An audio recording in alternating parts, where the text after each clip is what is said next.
Assalamualaikum warahmatullahi wabarakatuh. Perkenalkan, nama saya Lembudi Prasetya. Saya dari Regular Base dari ruang 411. Saya di sini akan menjelaskan tentang metode penilaian investasi.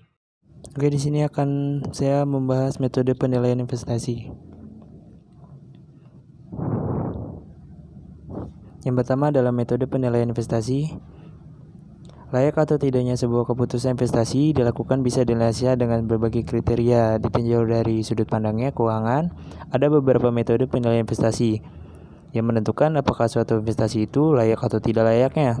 Nah, beberapa metode yang umum dipakai perusahaan adalah yang pertama adalah metode Net Present Flow atau NPV, yang kedua adalah metode Payback Period atau PP, yang ketiga adalah metode Profitability Index atau PI, yang keempat adalah metode Average Rate of Return atau ARR, yang kelima adalah metode Internal Rate of Return atau IRR.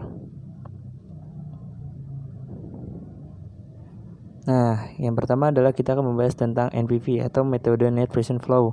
Itu adalah selisih antara nilai sekarang dari investasi dengan nilai sekarang dari penerimaan uang kas bersih di masa mendatang. Dalam hal hitungan Net Present Flow, diperlukan data-data mengenai perkiraan biaya operasi dan pemeliharaan, biaya investasi, dan perkiraan keuntungan dan investasi yang sedang direncanakan.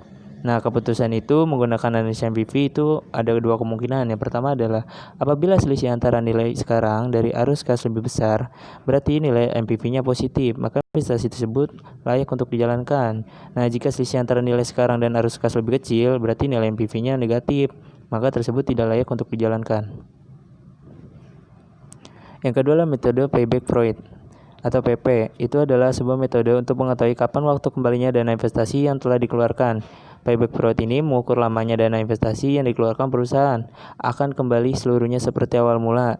Nah, dengan analisa metode payback period akan diketahui berapa lama sebuah investasi bisa dikembalikan ketika terjadi kondisi BIP atau break even point atau titik impas. Perhitungan metode ini dilakukan dengan menghitung periode waktu yang dibutuhkan ketika jumlah arus kas yang masuk sama dengan jumlah arus kas yang keluar. Secara umum, apabila hasil payback period menunjukkan periode pengembalian yang lebih cepat, maka investasi tersebut layak untuk dijalankan. Nah, begitu juga sebaliknya. Apabila payback period menunjukkan periode pengembalian yang lebih lama, maka investasi tersebut tidak layak untuk dijalankan.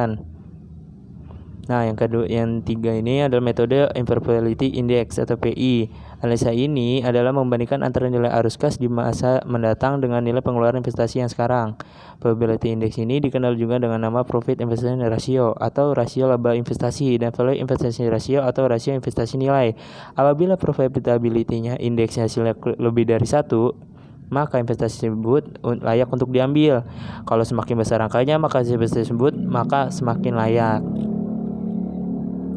Yang keempat ini adalah metode Average Rate of Return atau ARR. Metode ini menilai seberapa besar keuntungan dari sebuah investasi. Keuntungan yang dimaksud adalah laba bersih setelah pajak yang dibandingkan dengan rata-rata dari investasi. Jadi ARR ini diukur dari laba perusahaan, bukan arus kas investasi perusahaan. Apabila hasil perhitungan angka ARR lebih besar daripada tingkat return yang disyaratkan, maka investasi ini layak untuk dilakukan. Namun apabila terjadi sebaliknya, maka investasi tersebut tidak layak untuk dijalankan. Yang terakhir ini adalah metode Internal Rate of Return atau IRR. Ini adalah metode analisa investasi dengan menghitung tingkat suku bunga yang menyamakan presentasi flow atau nilai sekarang investasi saat ini dengan investment flow dan dari penerimaan arus kas di masa yang akan datang. Metode IRR ini mungkin metode yang paling sering dilakukan.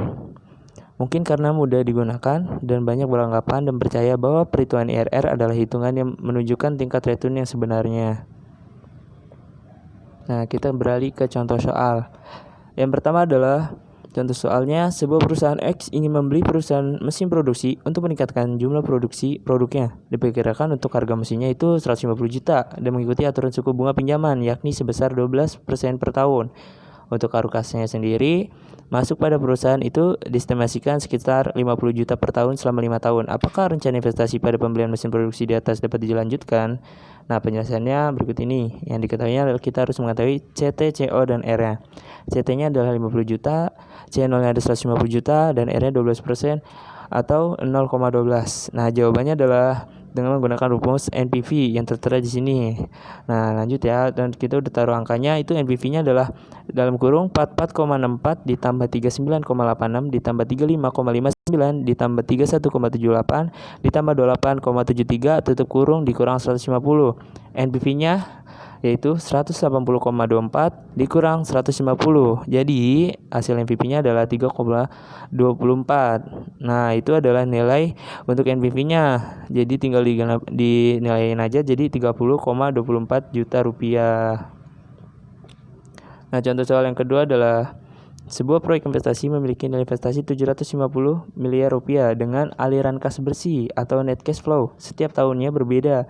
Uang dalam satuan miliar rupiah. Jangka waktu proyek adalah 5 tahun. Hitung payback proyek tersebut, membuat tabelnya. Nah, kita harus membuat tabelnya dulu, akumulasi net cash flow-nya. Nilai akumulasinya dari net cash flow itu tersebut dapat dilihat pada tabel ini. Satuan uangnya dalam miliar rupiah. Nah, kalau sudah dilihat tabelnya, baru kita tulis pada tahun pertama akumulasinya adalah akum 1 sama dengan min 750 ditambah 150 sama dengan min 600. Pada tahun kedua akumulasinya adalah min 600 ditambah 200 sama dengan min 400 dan seterusnya sampai ke 5 tahun. Nah, akumulasi net cash flow-nya sama dengan 0 terjadi antara tahun ketiga dan tahun keempat. Ini artinya payback proyek adalah 3 tahun lebih. Cara menentukannya, akumulasi net cash flow sama dengan 0 pada payback period. Tahun di mana akumulasi net cash flow-nya sama dengan 0 dapat dinyatakan dengan rumus berikut. Nah, rumusnya menggunakan PP 3 ditambah dalam kurung 150 dibagi 350 tutup kurung.